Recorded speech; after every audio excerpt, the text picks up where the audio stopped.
We have mapped 100% of the moon's surface, but only 5% of our own oceans. Think about that for a second. We know more about the craters on a dead rock 240,000 miles away than we do about the deep trenches right here on Earth. Right now, beneath the waves, there is a world that defies the laws of biology. A world of crushing pressure, freezing cold, and absolute, eternal darkness. It shouldn't support life, but it does. Today, we aren't just skimming the surface.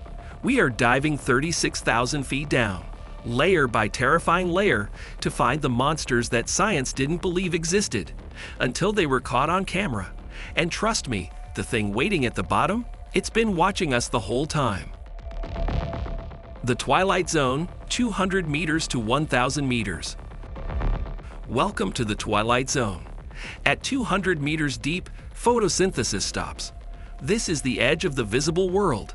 If you were swimming here, looking up, you might see a faint shimmer of sunlight. But looking down, there is only an abyss. Before we even get to the monsters, we have to talk about the aliens. This is the barrel-eye fish.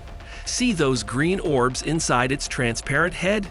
Those are its eyes. It looks straight up through its own skull to spot the silhouettes of prey swimming above against the faint light. Its entire anatomy is built on paranoia, always looking up, always watching for a shadow. And lurking in this perpetual dusk is Sloane's viperfish. At first glance, it looks like a nightmare drawn by a child. It has teeth so large they don't actually fit inside its mouth. When it closes its jaws, the fangs curve back over its eyes, forming a cage that nothing can escape. But the horror isn't just in the teeth, it's in the mechanics. The viperfish has a hinged skull that allows it to unhinge its jaw and swallow prey up to 63% the size of its own body. Imagine swallowing a German Shepherd whole. That is the physics we are dealing with here. But how does it find food in the dark? It doesn't hunt. It traps. The viperfish uses a bioluminescent lure on its dorsal fin, a single glowing light in the darkness. To a smaller fish, that light looks like safety. It looks like food. But by the time they realize it's a trap, the cage has already closed. The Midnight Zone, 1,000 meters to 4,000 meters. We are now entering the Midnight Zone, 1,000 meters down. Sunlight is gone. The water temperature drops to near freezing. The pressure here is intense enough to crack the hull of a standard submarine. And it is here that the monsters get big.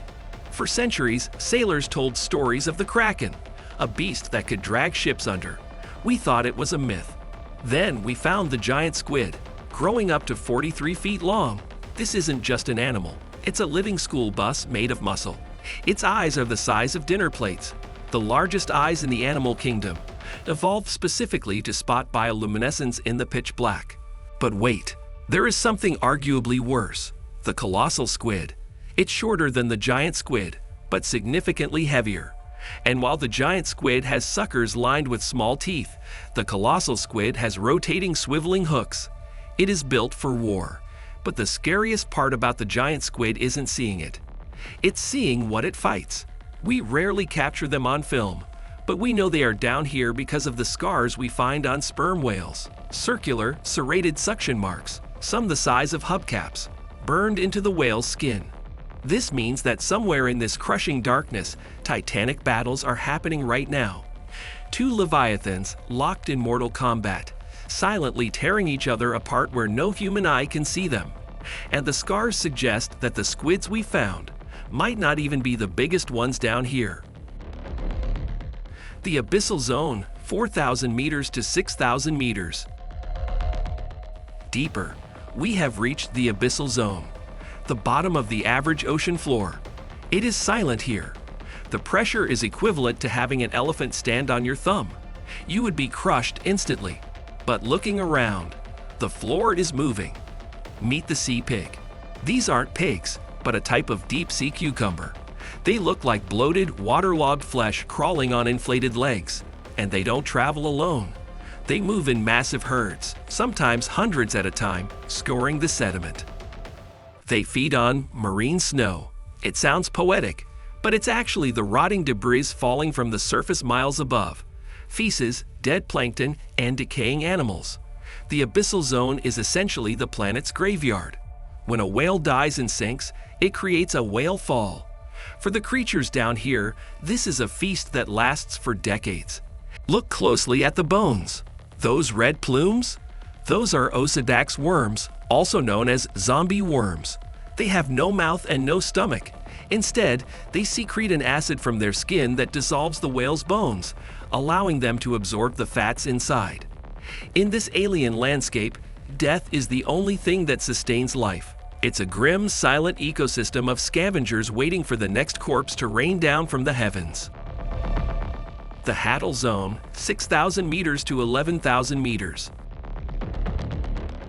But the ocean floor isn't the bottom. There are cracks in the Earth's crust that go deeper. Welcome to the Hattle Zone, named after Hades, the Greek god of the underworld. We are now in the Mariana Trench, 7 miles down. Before we see what lives here, you have to understand the physics. The pressure is over 1,000 times greater than at the surface. If you were outside a subpier, the air in your lungs would compress instantly, your chest would collapse, and you would implode before you even felt the pain. Proteins should warp, bones should shatter. Life is physically impossible here. Yet, here lies the Mariana snailfish. It is the deepest living fish ever discovered. It has no scales. Its skin is transparent, revealing its internal organs. Its skeleton isn't bone, but cartilage, flexible enough to survive the crushing weight. It is the apex predator of the underworld, but it's not alone. In 2014, acoustic sensors in the trench picked up a sound, a low-frequency, metallic noise that didn't match any known whale or geological shift. Scientists called it the biotwan. For years, it was a mystery. While we now think it might be a type of minke whale call, the fact remains. Something massive is swimming this deep in the dark, making sounds that echo across the entire ocean basin. We look at the stars and wonder if we are alone in the universe. But we forget that we share our own planet with creatures that are just as alien. From the vampire fangs of the Twilight Zone to the ghost fish of the trenches, the ocean proves one thing. The deeper you go, the stranger reality becomes. If you've had to survive for 1 hour in one of these zones, which one would you choose? Let me know in the comments below. And if you want to see what lives in the Amazon River, which might be even scarier, click this video right here. I'll see you there.